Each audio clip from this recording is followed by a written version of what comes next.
आ गए तुम दोनों? चलो आओ बैठ जाओ। जशोदा जी बता तो दो, सवेरे सवेरे क्यों बुलाया है हम सबको? रुको, इतनी शीघ्रता क्या है? पहले इन बालकों को कुछ खिलाने तो दो। अभी खेलने निकलेंगे ना, पूरी दोपहरी दिखाई ना देंगे।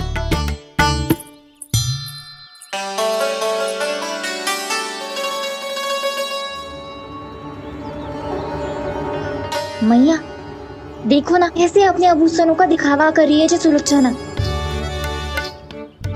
चिंता मत कर बहू, शीघ्र ही हम इससे अधिक आभूषण और इससे अधिक उत्तम वस्त्र पहन के घूमेंगे। ये देखो तुम दोनों के लिए क्या बनाओ है मैंने। पूरे गोकुल में प्रसिद्ध मेरे पेड़े। चलो लो। यशोदा, ये तो बहुत सारे हैं। हाँ जशोदा जी, इतने सारे तो मैं भी ना खा पाऊं। क्यों दृष्टि लगा रही हो सुलक्षणा? बढ़ती आयु के बालक हैं, खाने दो इन्हें। तुम सब कछु मत सुनना, जी भर के खाओ। देखा ना?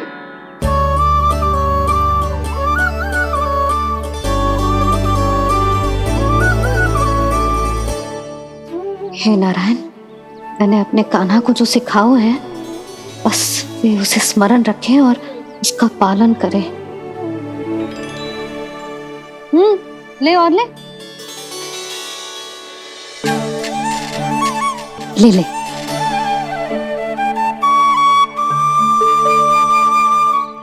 आज तो एक के बाद एक पेड़ मिल रहे हैं, वो भी बिना रोक टोक के।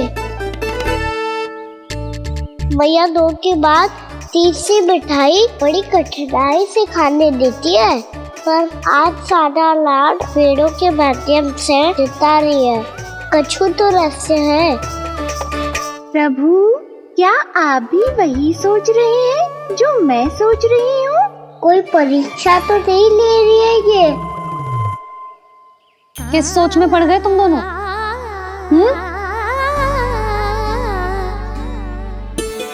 खाओ ना।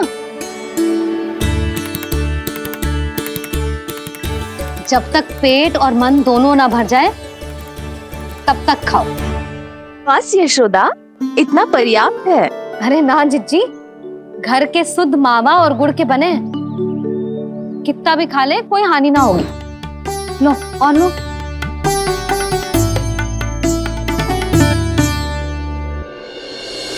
प्रभु, परीक्षा ही है ये तो खाए जा रहा है। कहीं मेरी दी हुई सीख भूल तो ना खाओ, सारा खेल बिगड़ जाएगा। सदैव स्मरण रखियो लल्ला, लोभ बहुत भयानक होता है, बहुत भयंकर। जो एक बार हमारे मन में प्रवेश करके हमें भीतर से ही जकड़ लेता है, इसके कारण हम अधिक से अधिक और अधिक से अधिक पाने की इच्छा करने लगते हैं। क्या हुआ कान्हा, रुक क्यों गए?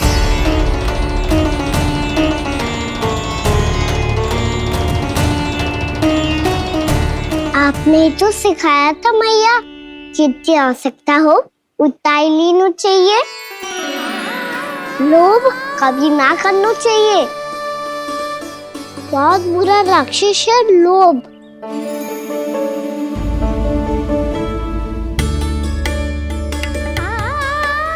थोड़ा और खाने में कोई बुराई ना है कान्हा, ले ले। ना मैया, लो मैं अधिक खाऊंगा तो फिर पेट पकड़ के बैठना पड़ेगा।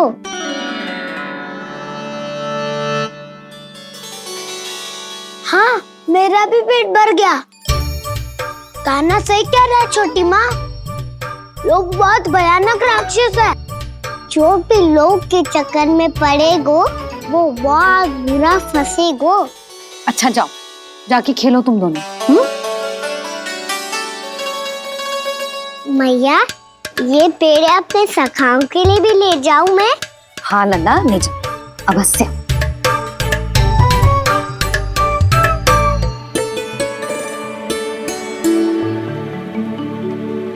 देखो, जो बात इन नन्हे से बालकों को भी समझ में आ रही है, वो तुम सबकी समझ क्यों ना आ रही?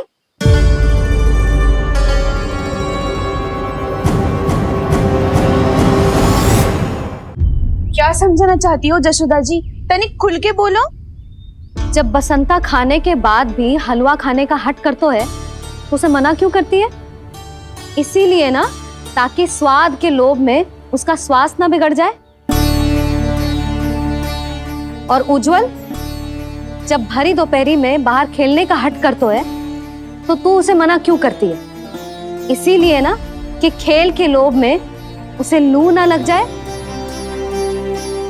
हाँ, और पुराण पढ़ना तो अच्छी बात है ना। तो श्रीदामा जब रात में दीप के प्रकाश में पुराण की कथाएं पढ़ना चाहतो है, तो क्यों मना करती है? उसे बता। ताकि कथाओं के लोभ में उसकी दृष्टि खराब ना हो जाए जीजी। तो इसका अर्थ तो यही है ना कि लोभ चाहे पेड़ों का हो, चाहे पुराण की कथाओं का हो, या फिर अधिक धन अर्जित करने का हो, लोभ सदैव हानिकारक ही होता है। जे बात तुम ही सब ना समझोगी, तो अपने बालकों को कैसे समझाओगी? बोलो। हम सबकी मैया यहाँ क्यों आई है? दीदी डांट पड़ी क्या? चौरी विद्या प्रसारण टोली के बारे में सबको पता चल गो क्या? चिंता के चने चबाना छोड़ो और ये पेड़े खाओ। भीतर और भी गंभीर समस्या पे चर्चा चल रही है। कैसी समस्या? लोग की भयानक राक्षस की समस्या। व्यापारी जी, नंद जी ने कल सभा बुलाई थी और आज रानी यशोदा जी ने सारी स्त्रियों को अपने घर पे बुलाया है। तो आपको नहीं लगता कि हमें कुछ करना चाहिए? करना तो चाहिए गुप्तचर। सबसे पहले हमें हाट जाकर गोकुल वासियों की प्रतीक्षा करनी चाहिए। सूर्यास्त से पहले वो सारे मूर्ख वहां आने वाले हैं, मेरे सामने नारायण के नाम का प्रण लेने। उन्हें चाहे कोई भी कितना भी समझा ले बुझा ले, उससे कोई अंतर नहीं पड़ेगा गुप्तचर। हमारा वास्तविक धन क्या है? दूध, घी, दही, माखन, यही ना? हाँ, तो श्री नारायण की कृपा से तो हमारे पास इसकी कोई कमी ही ना है। तो हम सब तो पहले से ही धनवान हुए ना। तो फिर जे गौधन अपने परिवार और संतान में बांटने के बाद जो भी बचतो है, वो तो हाट पे बिखी जातो है ना। तो फिर मथुरा के किसी अपरिचित व्यापारी के साथ माथा फोड़ने की क्या आवश्यकता है?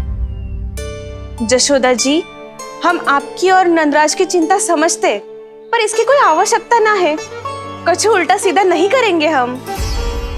विश्वास रखो जशोदा, हम जो कुछ करेंगे समझदारी से करेंगे। लोभ में आके कोई निर्णय नहीं लेंगे हम लोग, है ना? हाँ। अच्छा, अब चलती हूँ। बुलावे की सूचना पाके सब कार्य ऐसे ही छोड़कर आ गई थी।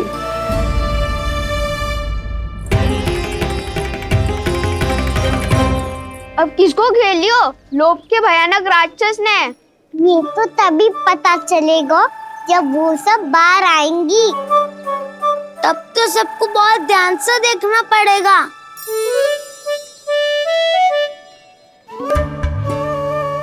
देखना तो पड़ेगा दाऊ, तभी तो पता चलेगा माखन चुराने किसके यहाँ जाना है। नाना,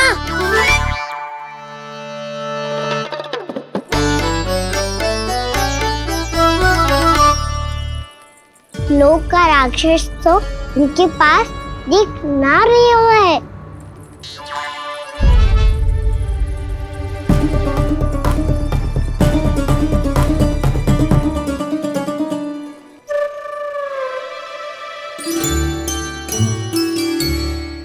नारायण का बहुत बहुत धन्यवाद। कान्हा, मेरी मैया को घेर रहे है क्या उस राक्षस ने? यशोदा भाभी और नंद भैया कितने चिंतित थे ना। पक्का कछु न कछु कारण तो अवश्य होगा। हाँ, मुझे भी सच लग रहा है कि धनवान बनने के चक्कर में मैं तनिक ज्यादा ही लोभ में पड़ गई थी। नहीं, बस गए। और मेरी मैया दादी उनका क्या गाना? बहू, सुलक्षणा की जैसे ढेर सारा धन कमाने के चक्कर में लोभ में तो ना आ रहे ना हम? हे नारायण, बहुत कृपा है आपकी। लगता है लोभ का राक्षस किसी को अपनी चपेट में नहीं ले पाया। लेता भी कैसे दाऊ? मेरी मैया ने जो समझायो है। क्या लगता है यशोदा, इन्हें समझ आया होगा? आशा तो यही है, और अब भी ना समझी तो फिर तो नारायण भी ना समझा सकते।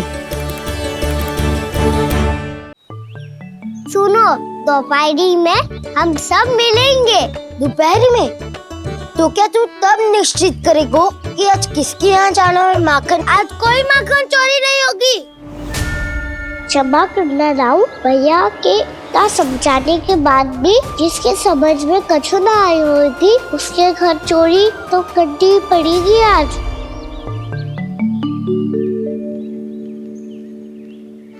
व्यापारी जी, सारी स्त्रियां एक साथ यहीं आ रही हैं। मेरे चक्रव्यूह में फंसने की इतनी शीघ्रता कि संध्या तक भी नहीं रुक पाई।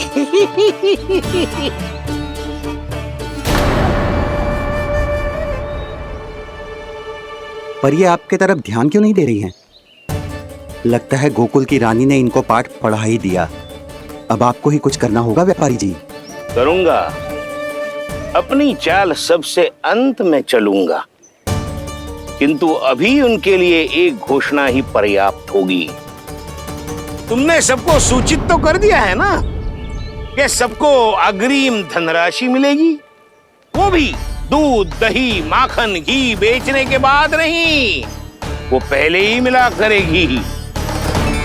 वो भी केवल एक दिन की नहीं, पूरे सप्ताह की।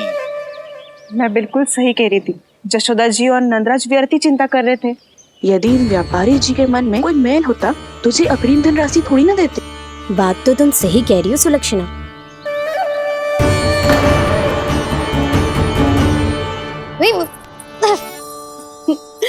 कितनी शरारत करते है तू? काजल लगाने दे मुझे। भैया पहले मुकुट लगाओ ना।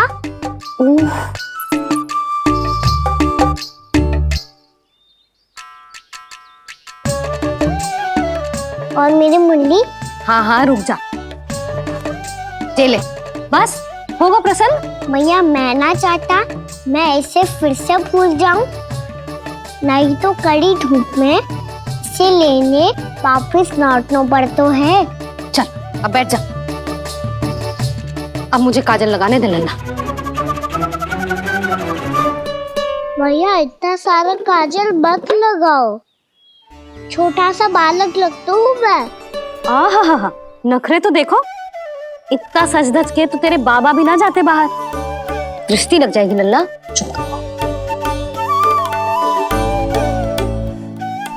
उनको तो आ सकता ही ना है मैया, वो तो गोकुल के राजा है। वैसे भी मुझे भी कम मत समझो, मैं भी राजा हूँ अपनी टोली का। कौन सी टोली? अपनी। ये क्या कर रहे हैं प्रभु? बता, कौन सी टोली? बालकों की टोली मैया, मारी खीर वाली टोली का।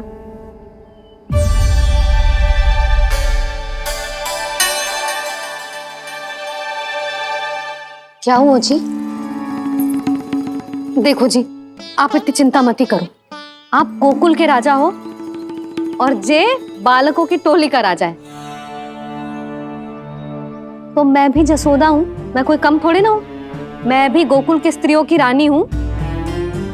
मैंने सबको समझाओ है, सब समझ गई हैं। उपनंद भैया से बात करके आ रहा हूँ अभी। पता चलो है कि उस व्यापारी ने अग्रिम राशि का लोभ दिया है सबको। मुझे ना लगता तुम्हारे समझाने का कोई लाभ हो। अभी तो ये सब समझ के गई, बोल के भी गई कि अब उस व्यापारी के फेर में ना फंसेंगी। इतनी शीघ्र पलट गई, इन सब में अपनी बुद्धि ना है क्या? जब कोई विकार मन में बस जाता है ना यशोदा, तो सूझबूझ सब समाप्त हो जाती। तो मुझे ही कच्चू करना पड़ेगा। मैया मैं जाऊं? हाँ तू जा।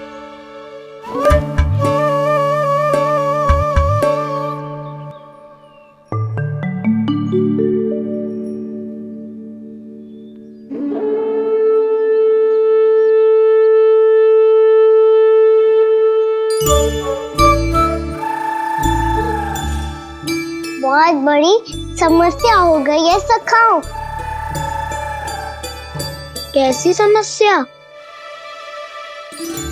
लोभ का भयानक राक्षस कहीं ना गयो, वो अभी भी यही है। मुझे पता था। और इसका सबसे अधिक प्रभाव तो मेरी मैया और दादी पर ही हुआ है। तुम सच कह रहे हो उज्जवल? हाँ।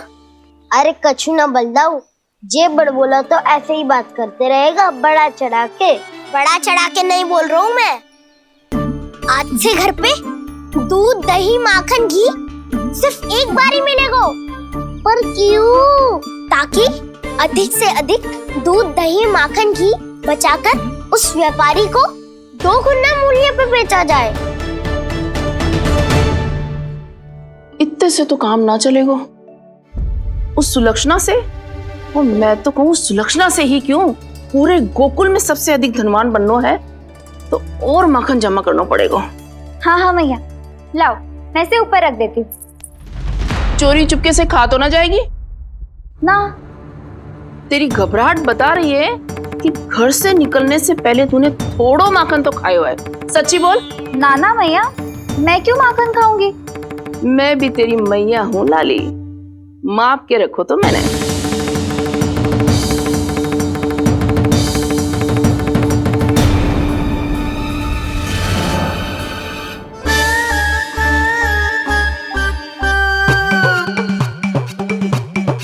हाय रे, तूने तो सच्ची में माखन खायो है। तनिक भी लज्जा ना आई तुझे? असत्य बोलने से पाप लगता है मैया। और जितनी बार आप माखन नाप रही है उतनी बार डंडी पे लगा माखन आप स्वयं चाट रही है और दोष मुझ पे दे रही है।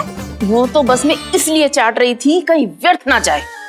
और तेरी जीभ है कि तीखी मिर्ची। एक तो मैया से बहस करती है और चोरी चुपके स्वयं खा के मैया पे दोष भी धरती है। हे नारायण, कैसी बहू दी है मुझे। जा दूर हो जा मेरे कक्ष से, और माखन के तो आसपास भी दिखने की आवश्यकता ना है। इस चटोरी को तो कोई भरोसा ना है। माखन को तो सुरक्षित स्थान पर रखना पड़ेगा।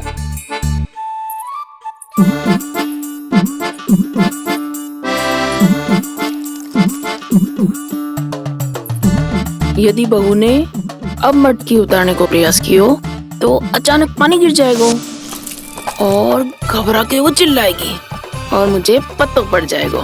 मैया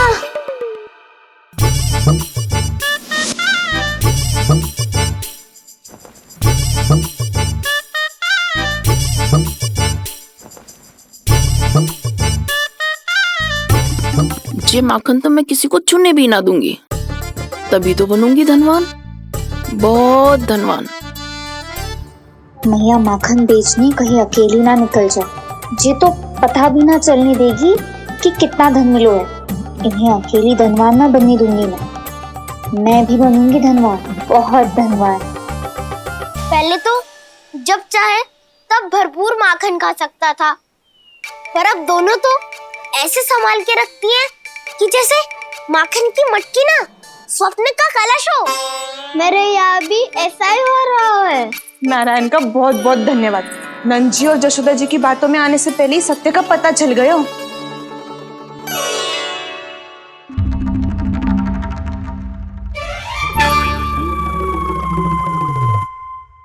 ये इतना सारा माखन? दृष्टि मत लगा। पेट पे पट्टी बांध के रात रात भर भूखा रह के बड़ी कठिनाई से माखन इकट्ठा किया है जे। तो क्या आपने निर्णय ले लियो है कि आप उस व्यापारी को वचन दे दोगी?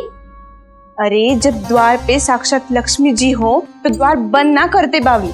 तू अभी छोटी है, मैं तो कहती हूँ तू भी अपने भविष्य के बारे में अभी से सोचना आरंभ कर दे। कटौती तो मेरे घर पे भी आरंभ हो गई है काना। वो मैया ने कहा है ये दूध चाहिए या दही चाहिए ये माखन चाहिए, जो भी चाहिए एक ही बार मिलेगा।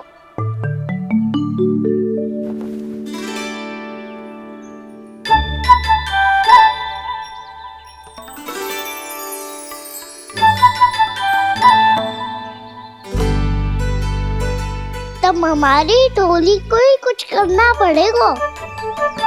तुम सबको तुम्हारा अधिकार मिले, ये हमारा कर्तव्य है।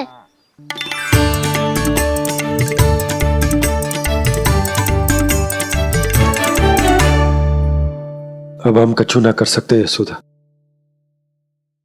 यदि अब मैंने उन्हें रोको तो उन्हें लगेगा कि मैं उनसे उनकी उन्नति का अधिकार छीन लूं। दूध दही माखन पे सबसे पहला अधिकार बच्चों का होता है, फिर घर के बालकों का, और ये अधिकार हमें दिलाना चाहिए, है ना दाऊ? मैं सब समझता हूँ काना, तुम मुझसे इसलिए पूछ रहे हो ताकि तुम माखन चोरी की योजना बना सको, पर मैं तुम्हारा समर्थन नहीं करूँगा। पर दाऊ ना, पिछली बार तुमने ही कहा था ना कि हम ये चोरी केवल वानर महाराज की सहायता के लिए कर रहे हैं। लो, वानर महाराज भी आ गए हमारा साथ देने। आज कोई किसी का साथ नहीं देगा, आज कोई किसी का साथ नहीं देगा।